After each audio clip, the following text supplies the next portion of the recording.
Welcome to Outdrive, folks. I'm your host, Cliff Callis, and each week I'm bringing you actionable marketing insights you can apply to reach, connect with, and convert rural American consumers.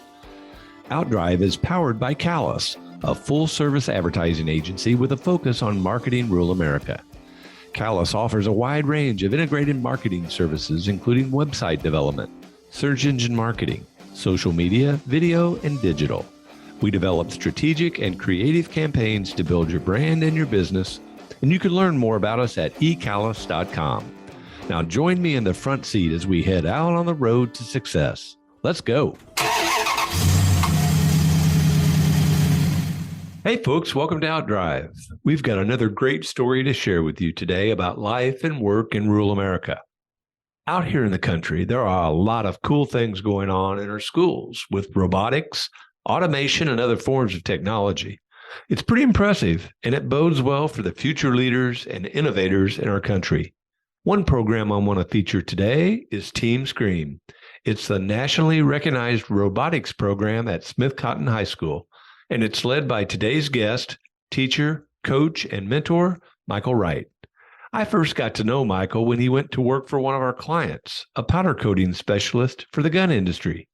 Skip ahead a few years, and I run into him teaching at our local high school. You just never know how things work out, and what a small world it truly is.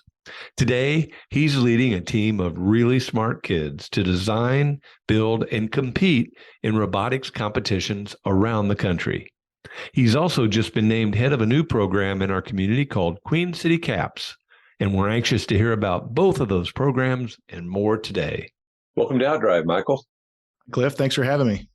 Been looking forward to visiting with you. We've known each other a long time and have kind of reconnected over the years. And I think we have a lot to talk about today, and certainly want to talk about the nationally acclaimed robotics program that you started and have rolling at our high school. And I know you've got a new position coming up with the Queen City Caps program, which I want to hear about. And you're a great teacher, coach, and mentor for a lot of kids, and I want to hear your perspective on that. But before we get started with those things, why don't you tell our audience just a little bit about yourself? All right. Well, my name is Michael Wright. I am a teacher and the new director of the Queen City Caps program at Smith Cotton High School here in Sedalia, Missouri. I've been a teacher for 13, 14 years now. My wife, Jenna, and I have lived in Sedalia for probably 12 years now. And we have two kids, Samuel, who is a sophomore in high school, and our daughter, Madeline, is a seventh grader at Smith Cotton Junior High. Got a lot of fun things going. It's a cool time of our life right now with our kids going busy and running us around everywhere, but love where it's at and what we're doing. We're glad that you're here. I remember when you moved to town, ironically, you may or may not remember, but we met when you went to work for one of our clients in Kansas City, LPF High Performance Coatings. And they were doing powder coating for the gun industry, which we were big in at the time. And how'd that come about? How did you and LPF get connected? Well, when I graduated from college, I went to school in Warrensburg at UCM, and I had a construction management degree. And when I was doing construction, I got into woodworking, and I'm an avid outdoorsman, and I wanted to, find a way to work in the outdoors industry somehow. And so through my woodworking business I had started, I was building custom gun cabinets and display cases. And one of the products that I was making was a display stand for duck calls. And we were dipping them in the hydrographic film and putting camouflage on them. And I got connected with LPF through that because I was sending my products up to them. And I remember we were down at the SHOT Show and displaying all of our stuff and trying to sell. And I met the owners of LPF. They were coming through and, met them as a customer and got to talking about working together. So I came on board there for a while, and I was working with their secondary firearms market where people would send in their shotguns and rifles and handguns to be camouflaged and coated. And so that's where you and I met. That's kind of funny that we met all those years ago and now we're living in the same town. You just never know how things are going to work out. We as an agency and I as an individual, I've been to SHOT every year for close to 30 years. And for an outdoorsman like you, it's like a kid in a candy store, isn't it? It really is. It's amazing to see how big that show is and all the vendors there and just seeing all the neat and exciting things that are happening. All the stuff that we, just have to have when we go hunting. Absolutely. I know you do love the outdoors. And of course, we live in hunter's paradise out here in the country. What are your favorite things to do outdoors? I grew up as an avid deer hunter, going hunting with my dad. It's from a little kid. I remember sitting in a tree stand, freezing cold, and just hanging out with him. Grew up rifle hunting, got real big into bow hunting in high school and college. And then a buddy I played football with in college introduced me to duck hunting. And I got hooked on the ducks big time. And I'm an avid waterfowler. Love the area we're at, the flyway. We chase them around all over the place and just go crazy for them. And now you're teaching your kids how to do it, aren't you? Yeah, you bet. Yeah, my son Samuel, he goes with us, and Maddie. We've been doing a youth hunt for the last several years with the place I go, and we've taken up to 15 kids out duck hunting at our duck club we're a part of. It's been fun watching the kids enjoy it. That's fantastic. So your teaching moves into your personal life as well. That's like perfect. How did you make that transition from making duck call stands and the outdoors into teaching? Well, it's kind of an interesting story. I went in with the construction management degree, but when I went to college, my goal was to be a coach. I was a football player and loved the sports side of things. And I said, those coaches spend way too much time up at school and don't make enough money. And I want to be able to have a good high paying job and maybe be home a little bit more. But through kind of working in the industry and starting my business, and I said, this is great, but I want to do something that has a bigger impact on people and something I can do to kind of give back. And so I went back to school to get my teaching certificate to try to be, what I wanted to do was become a shop teacher and just teach woodworking. And I got my first job at Wellington Napoleon High School, a little small 1A school right near the Missouri River here in central Missouri, and was teaching wood shop. We had wood shop, we had an ag department over there, and loved doing that. But I got introduced to kind of the idea of STEM education, science, technology, engineering, and mathematics. And there was just a big push towards promoting STEM education in schools. And I got to see how important it was for the kids. As a teacher, I went in there with the mentality, hey, this is something that I like doing and this is cool. I want to, teach them how to do woodworking, but I also saw the importance of, helping the students prepare for their future and give them the opportunities that they needed. And there was just so many cool opportunities out there in STEM fields. And there was a big shortage of qualified individuals going into the, engineering departments or going into certain trade areas. So I dove into the STEM side more. And I saw an opening here at Smith Cotton High School in Sedalia for a full-time engineering teacher. And a couple of friends of mine that were mentors of mine as teachers were running robotics teams. I had no idea. Like I said, I was a woodworker. I've never run a metal working machine like a mill or a lathe, or had no clue how that stuff worked. When I came in for my interview with Dr. Fraley, who's our superintendent now, he asked me if I would start a robotics team. And I said, sure, let's do it. And I'm kind of a competitive natured guy. And if I'm going to do something, I'm going to go all in for it. And so I started my first year there, kind of getting the groundwork laid. And then we started our team Scream that very next year. That's exciting. I know you're a competitor. You've had a lot of victories to celebrate over the years, but tell us how all that program works. Tell us kind of sort of the operational side of how you get your assignment or your project and then go through that process to start competing. Well, Team Scream, which Scream stands for Smith Cotton Robotics, Engineering, and Mathematics, is our competitive robotics team. And we participate in an organization known as FIRST. FIRST is an international organization based out of New Hampshire. And the guy that started FIRST, his name is Dean Kamen. People are probably most familiar with Dean Kamen because he's the inventor of the Segway, that two-wheeled machine people ride around on. And then he kind of got into, I guess, notoriety through the medical inventions where I think he was a leader in designing insulin pumps. And so he's kind of a real unique guy, almost like a Willy Wonka type character. got an awesome house and place up there. But he saw the importance of this lack of students getting excited about STEM opportunities. And so he started FIRST. And FIRST is designed as a mentor-based robotics competition. It's kind of based off of a sports model where you have teams competing against each other. And it's a real high excitement, good video, audio productions at the events. And it's 3-on-3 competitive robots. And what you do is in January, every year, a new game is released. And you watch the reveal video, get the game manual, and teams start on what's known as kickoff day in January. They have 6 to 8 weeks to design and build these 150-pound robots that face off head-to-head on these 3-on-3 robotics competitions. And so we started back in 2013. That was our rookie year. And that year, the game challenge was you had to collect Frisbees off the ground and you could shoot them across the field into these goals that were up high off the floor. And then they had this pyramid contraption that you could climb up.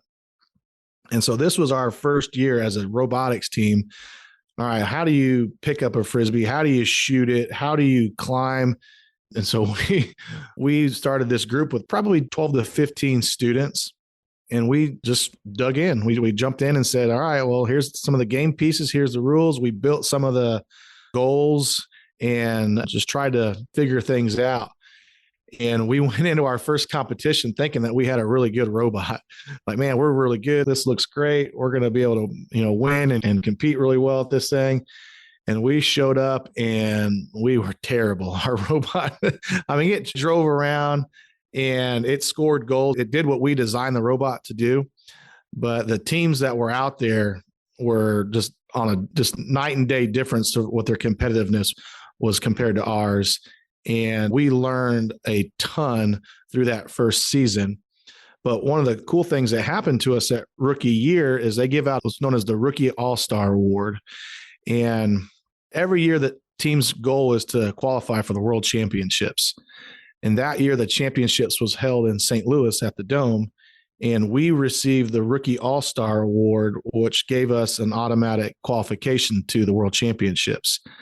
And that was really a game-changing event for us. One, our team got to see all the different teams from all over the world that were there competing. There were 600 to 800 teams at that event, from the United States, Canada, Mexico, Israel, Australia, China, just huge international competition. And so they got to see just how big this organization and competition is. And the other thing that really helped us out that year is one of our sponsors, Ditsville Transfer, Ron Ditsville, had donated a charter bus for us to take the kids over to St. Louis. And we said, hey, Ron, why don't we, instead of using that bus for us, why don't we invite our school board and our superintendents and administration just to come over and see this thing? And they piled into that bus and came over to watch the event.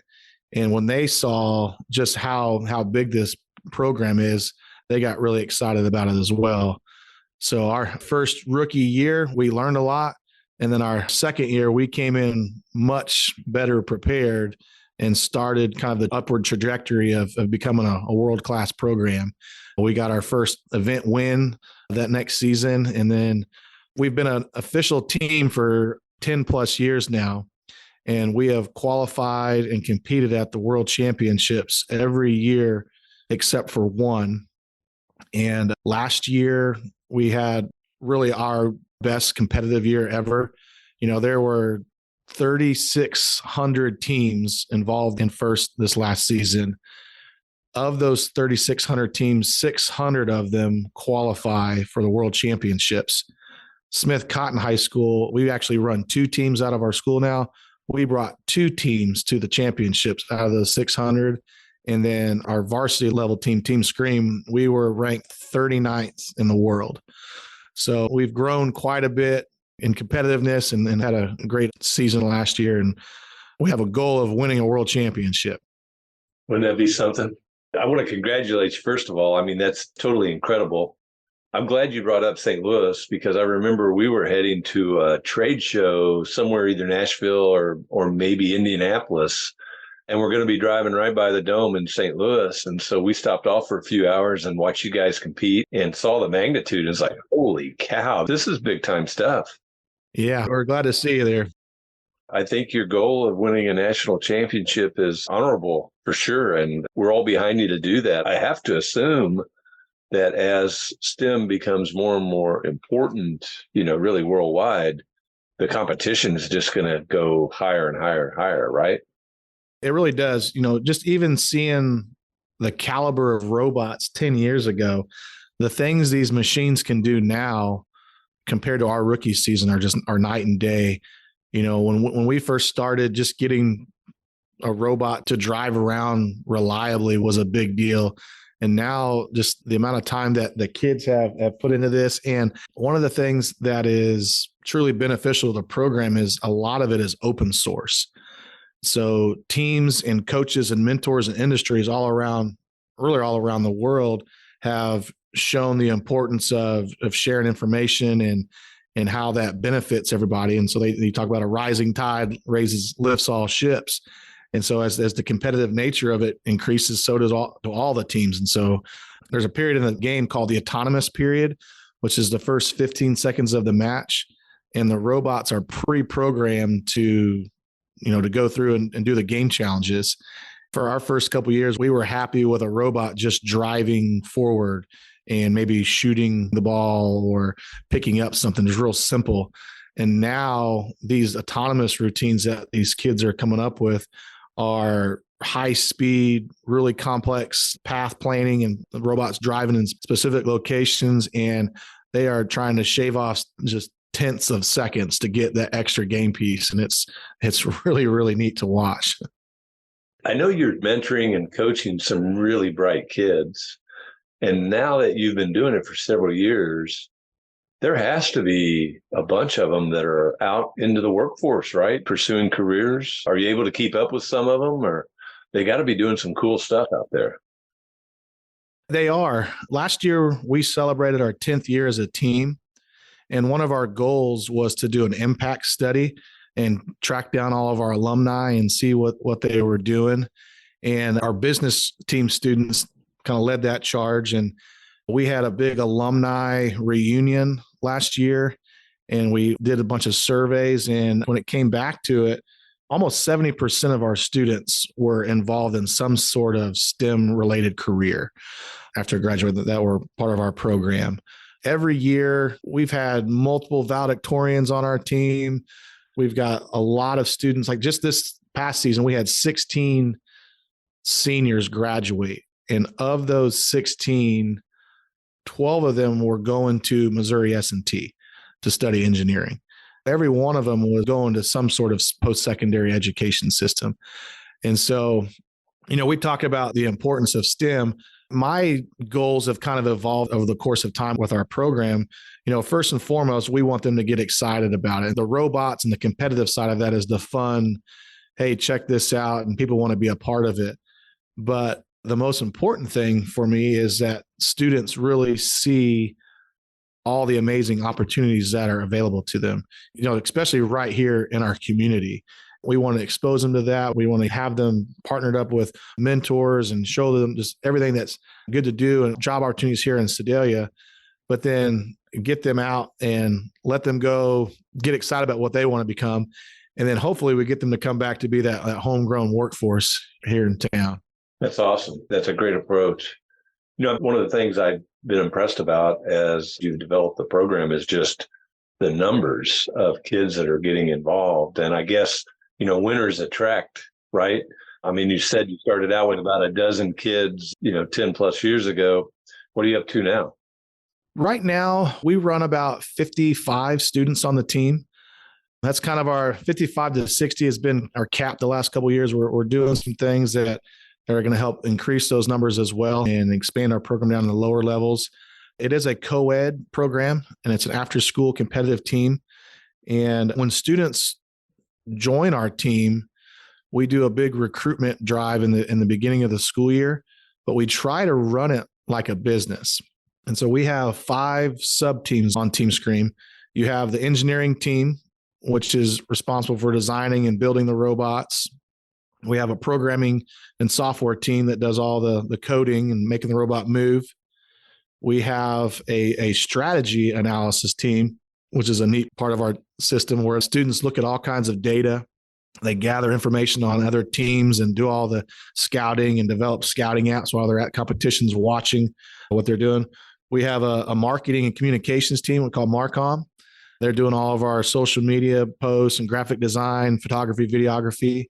And then we have our business administration team that does all our logistics, planning, organization, and running the back end of the team. And so when students come up to the high school, we have open house nights.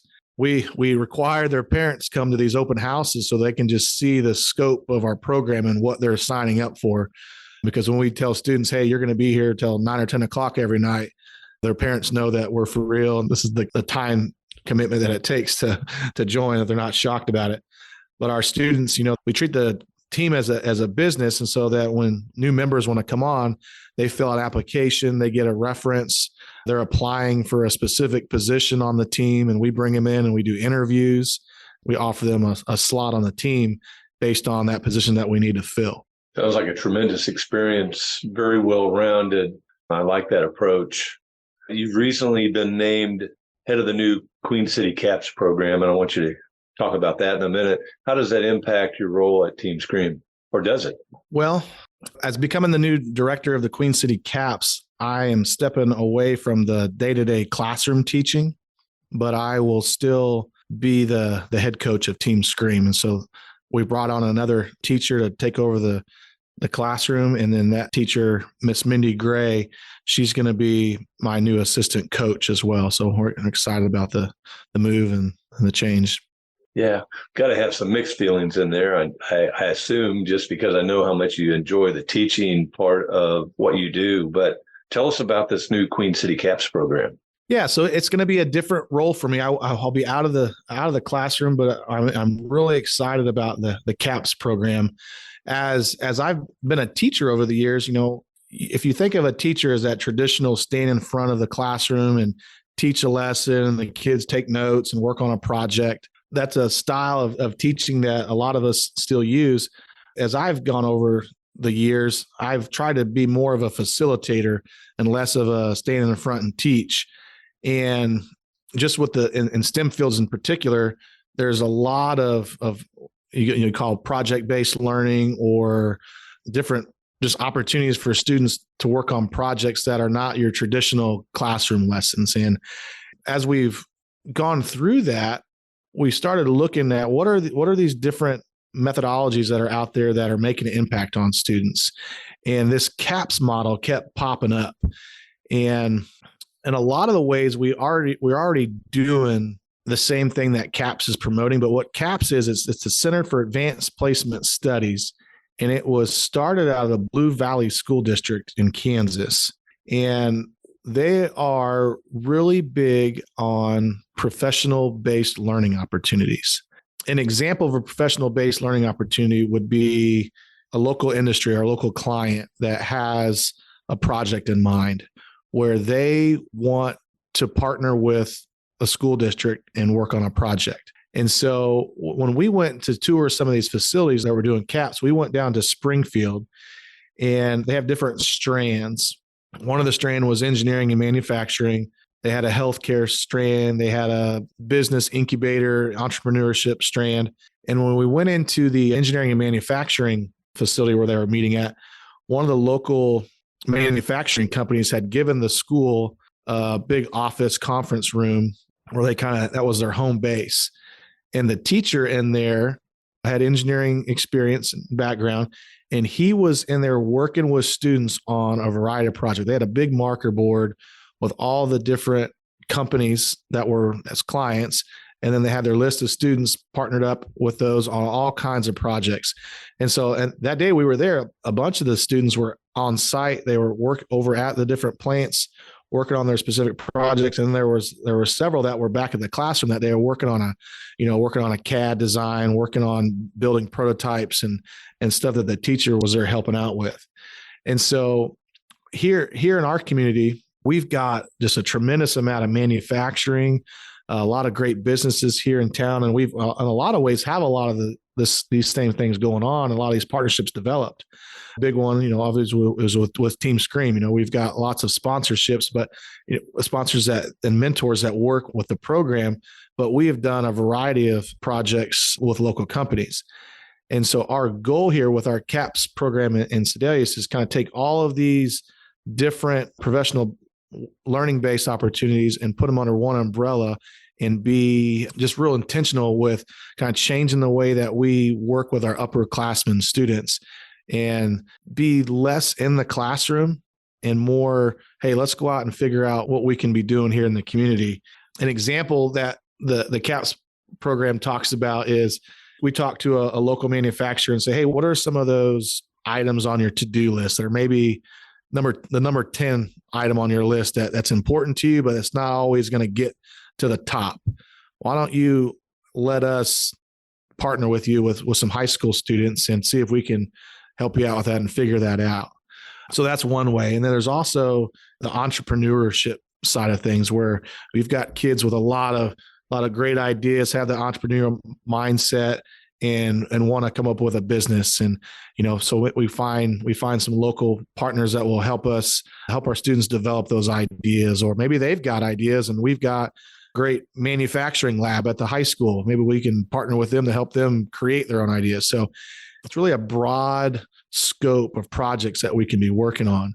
And so my goal and role this next year is to take the time to kind of iron out all the details and put our plan in place. And we are going to be visiting all kinds of CAPS schools that are around. There's a lot in Missouri and Kansas, but this has turned into a nationwide program and even now internationally. But we're gonna go check out all the different programs that are out there, learn from what's working, and develop our partnerships here in our community, and then set this program up so that we can launch the CAPS program in the 24-25 school year. Oh, that's phenomenal. What a great opportunity for kids, and it's kind of a natural, isn't it? Kind of a natural evolution because you have all these relationships already with many of the manufacturers in the community and other businesses as well. But the opportunity for kids to actually work hand in hand with those companies and spend time in there, seeing what they do, seeing how they do it is incredible. I know just going through school, a lot of times kids don't have any idea what's out there. You only know what you know, right? And what you're exposed to. So the more exposure you have, the better their decision making is going to be for a future career. Yeah, I think so. And our local industry partners understand that as well and recognize, hey, if I get plugged in with these students, these might be the students that are going to come work for us. And, so I think it's a good win-win for everybody. I agree. So a question that comes to mind, do you do student assessments to help kids identify what their strengths and weaknesses are and maybe where they may have better aptitude than others to be successful? Yeah, I know they do a lot of that kind of starting in the junior high years, where they start picking out some focus areas, and our guidance counselors work with them at the high school level as well. That's another big goal of all of our departments at the high school. And so we talked, the CAPS program is really designed for juniors and seniors. And then our plan is that freshmen and sophomores, they come into the school and they try out these different programs and see what their interest level is in a business field or in an engineering field. And they take some of the foundational courses. And in those courses, those courses are designed to say, hey, this is what it kind of means to be a part of this.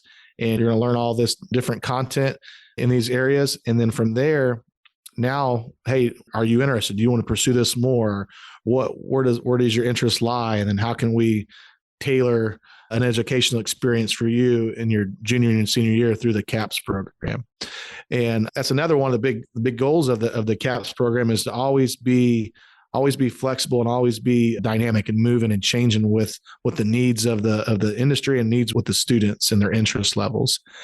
And so, a student can come in and let's say they wanted to be involved in the entrepreneurship aspect of it, and they can take that for a semester, and then the next year they could switch over, or the next semester they could switch over to the engineering side of things and just get a well-rounded experience.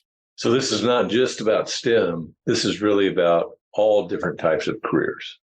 Yeah, you bet. The STEM side of it for sure, with the the healthcare and the manufacturing, but that the business and entrepreneurship side of it is a big one that's not necessarily STEM related. Yeah. And that, business, that opens it up to just about everything. Oh yeah. Yeah. That's pretty broad. Yeah. It's very broad. I think that's very exciting. So does the high school still have the JAG program going on as well? They do. The JAG program's going. We've had the 40-hour internship program going as well. So we've got all these unique opportunities for students to participate in. And we want to bring all that under that one umbrella of the CAPS. And so that we can communicate that to everybody more clear. And then also, Smith Cotton High School, we want our school district and our high school to kind of be the leader in our region and our communities here. And one of our other goals is to invite local schools to be a part of it, some of the smaller school districts that are in our area. And so we want them to send some of their students over to participate. They'll be able to enroll in the CAPS program and work with us. And then maybe some of the programs that we don't have currently, we can do some co-op. So for example, I know Sedalia Schools doesn't have an FFA program right now. We could send some of our students over to the local FFA schools. And so it's a neat collaboration opportunity for the schools, the students, the communities, and the industries. Absolutely. Absolutely. So I guess we'll start to hear about that over the next few months as you go towards that goal of launching in 2024 fall. So let's take just a second. If somebody is interested in finding out more about Team Scream, what do they do? How do they find out more information about it? We have a social media presence. We're on Facebook and Instagram, and we have a YouTube page. So if you want to see some of the events and some of our videos and projects we've worked on, those are on our social media pages. If you want to find out more information than that, you can reach out to me at the high schools, Michael Wright, and wrightm@sedalia200.org is my email address. Feel free to reach out or contact me through any of those social media pages. Yeah, that's good. And there, because there could be some potential sponsors out there listening that get excited about helping you win a national championship. I'm glad you talked about the different team approach that you have. And I know we've worked off and on a little bit with the marketing team, your Marcom team. How do they approach the marketing side of the program? Are they looking at it from what do we want to accomplish? How are we going to get that done? What's their perspective on that? One of the things that we talk about with robotics in general is that it's really hard to explain. We obviously have gotten excited about it and we've experienced it. But for somebody that's new to robotics or wants to find out more information, the first thing they think of is it BattleBots, or is it like a science fair where you're designing a robot arm that's got to pick something up and move it around? And then we go to explaining to them that it's neither of those, but let's show you more. So we tell everybody that once they see it live or see it in person, then they get it. And so our marketing department, our Marcom department, their job is to really just tell the story of Team Scream. What are we up to? What's going on? What are the things that are important to us? And show them the exciting things that are happening from the events to students machining really incredible parts on a CNC mill, to the excitement of the events, and then just getting information out, and even to the outreach portion of our team where we want to go around and in a lot of ways give back to the community that's supported us in so many ways, and get our younger students involved. And so they go through identifying our different audiences that we're trying to reach out to. So, Smith Cotton High School, there's 1,400 students here, and, they know who we are and they know about us, but they don't really know all the things that are going on. So, so that group of Marcom students, they might look at our Instagram page or maybe a Snapchat page differently than how they're going to interact with the student body versus how we're going to communicate through our Facebook pages and stuff. And so they learn a lot. I think they learned some good marketing lessons through that. They also are in charge of creating what we want to do, reveal videos and show our robot every year and just do high quality cinematic style YouTube videos. And so they've got a lot of projects to work on over the year. And we sit down every year and say, okay, well, what are our goals for this season? What did we do good last year? What are some areas of improvement? And, every year we've got new students rolling in, brand new ones, and we've got leaders that are kind of stepping up. And so that's a big part of our team that we really appreciate and need, but we also are always looking for good mentors that have that marketing mindset and can kind of show students how to tell our story better. Well, we're happy to help in any way that we can. I know that's a great experience, and you never know, one of those kids coming through the marketing aspect of Team Scream might end up with us one of these days. You host an event every year too, right? Is that already on the drawing board for next year? It is. It's known as the Central Missouri Regional, and this will be the third or fourth time we've hosted it. First comes in and sets up, takes over the high school. It's a multi-day event. I don't have the exact dates on me. It's in the first part of March. You'll see billboards lit up and lots of advertising for it. We typically bring in 30 to 36 teams from all over the country. Last year, we had 6 different states represented.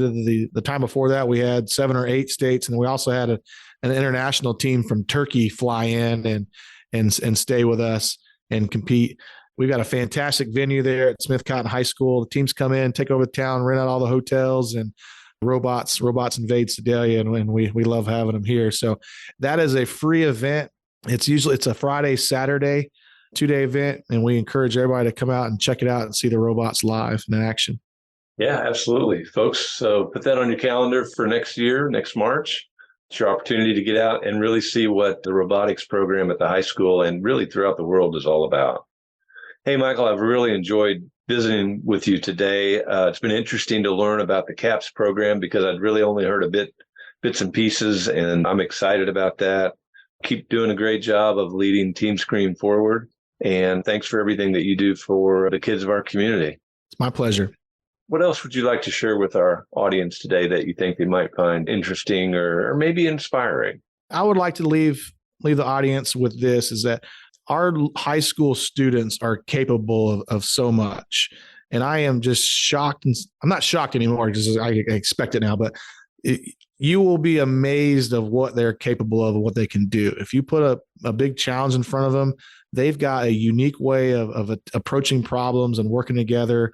And so I would really encourage you, if you're a business owner or want to participate in your community more, reach out to your local high schools and find out what kind of extracurricular programs are going on, even in the classroom, day-to-day classrooms, and find out how you can get involved, because there are a lot of opportunities available for students to partner with industries. And I think you will for sure be impressed, but also benefit a lot from having a unique perspective from high school students. Great pitch. Appreciate that. Mike, thanks for being with us. Thanks for having me. Hey, folks, thanks for listening to Outdrive. I hope you've enjoyed our visit today with Michael Wright, teacher, coach, and mentor in the Sedalia 200 School District. Come back again next week, and I'll take you down the roads of rural America, where it's heaven on earth. Thanks for taking a ride with us on Outdrive. This episode is complete, so head on over to ecallis.com for more insight you can apply to help drive your business growth. And be sure to sign up for our free monthly e-letter, Outthink, for even more helpful content about marketing to rural America. Have a great day and keep on driving.